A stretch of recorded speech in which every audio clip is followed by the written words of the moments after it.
Santet itu cuma ada 3 metode. Pertama metode racun. Yang kedua metode psikologi, yang paling banyak psikologi. Psikologi ya. Yang ketiga metode energi, tapi paling jarang dipelajari. Jadi cuma ada 2 nih yang kalau di Indonesia yang paling banyak dipakai sama dukun, racun dan psikologi. Saya bisa menunjukkan ini loh, foto ronsen seorang yang sakit di rumah sakit. Saya bisa bawa dokternya, saya bisa bawa foto ronsennya, saya bisa bawa orangnya. Kalau di dalam foto ronsen ada paku di dalam tubuhnya. Nah ini ketika saya ruqyah, ini foto ronsennya, ada berpuluh-puluh paku di dalam tubuhnya. Ini pakunya ini 2, ada banyak ini fotonya. Kelihatan ya? Nah, ya itu 1, 2, 3, 4, 5, ada 5 paku di dalam tubuhnya. Dan dari keterangan dokter ada orbital logam, ada logam di dalam tubuhnya. Ini penjelasan tentang dokter. Di sini dokter menyatakan di dalam tubuhnya ada benda logam. Nah, seperti ini ketika diruqyah lalu keluar paku, apakah ini juga dikatakan penipuan?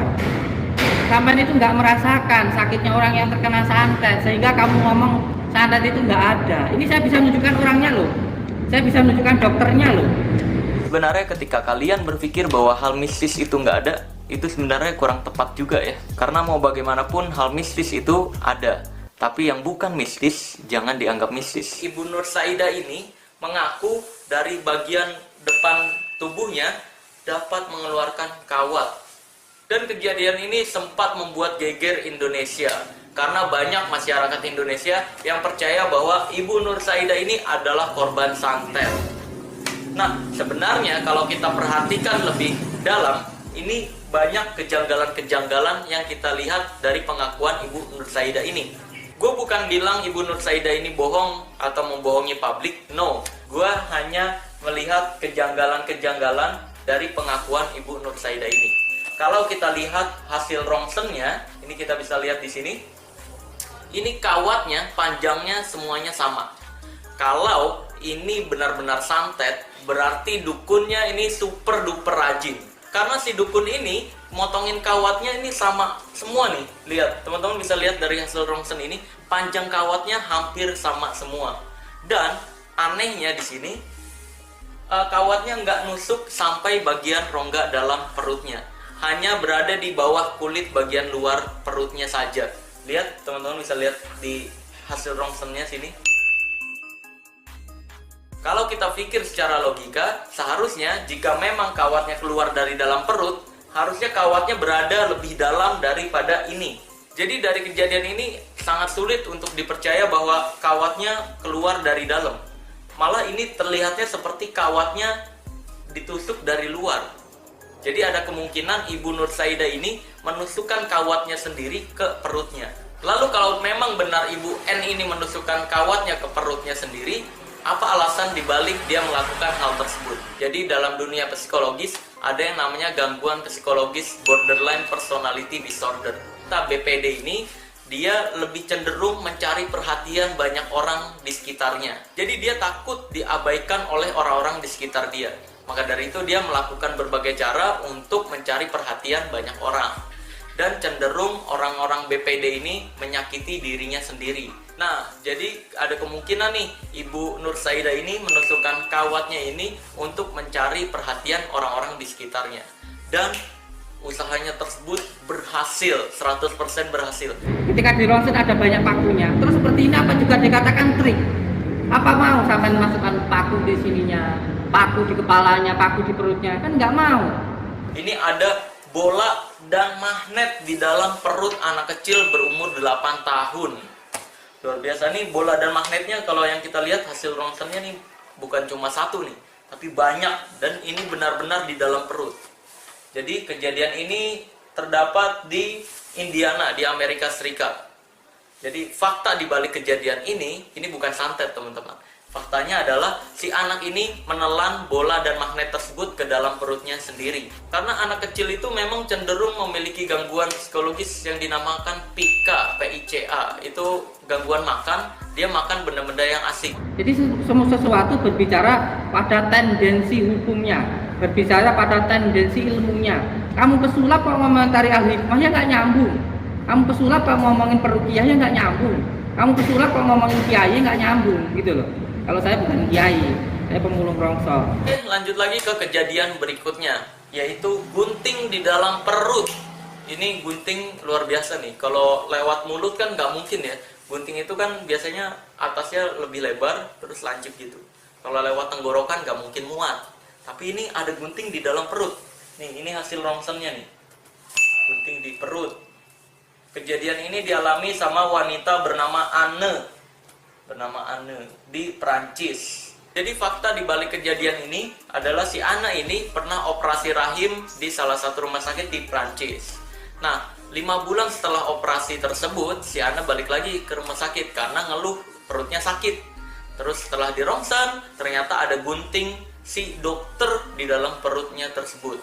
Setelah diselidiki dan memang benar, ketika dia operasi rahim tersebut, guntingnya tertinggal di dalam perutnya. Jadi ini bukan santet nih teman-teman. Ini murni kelalaian si sang dokter operasi tersebut. Tapi yang beliau sampaikan itu nggak sesuai dengan keilmuannya, sehingga salah kaprah. Sampai seorang reporter semuanya seperti ini, lalu sampai mengomentari seorang guru ngaji, nyambung nggak ilmunya sama nggak? Sampai megang kamera, nyalain kamera, tahu ilmunya kamera, tahu ilmu mantik, sorot, tahu nggak? Tasrif, nggak tahu kan? Beda jalurnya gitu loh. Jadi berbicara sesuai pada keilmuan kamu, jangan pada kemauan kamu. Oke, lanjut lagi ke kejadian berikutnya. Ini ada handphone masuk perut. Luar biasa nih. Tadi gunting, ini sekarang handphone. Ini agak lebih besar lagi nih. Kejadian ini terjadi di tahun 2006. Jadi faktanya adalah seperti ini. Ini bukan disantet nih, bukan HP dukunnya disantet masukin ke perut, bukan. Ini kejadiannya di salah satu lapas di El Salvador. Di sana para napi itu dilarang untuk membawa handphone masuk ke dalam penjara. Nah, karena saking ketatnya para penjaga lapas di El Salvador tersebut, mereka nih curiga nih sama beberapa napi.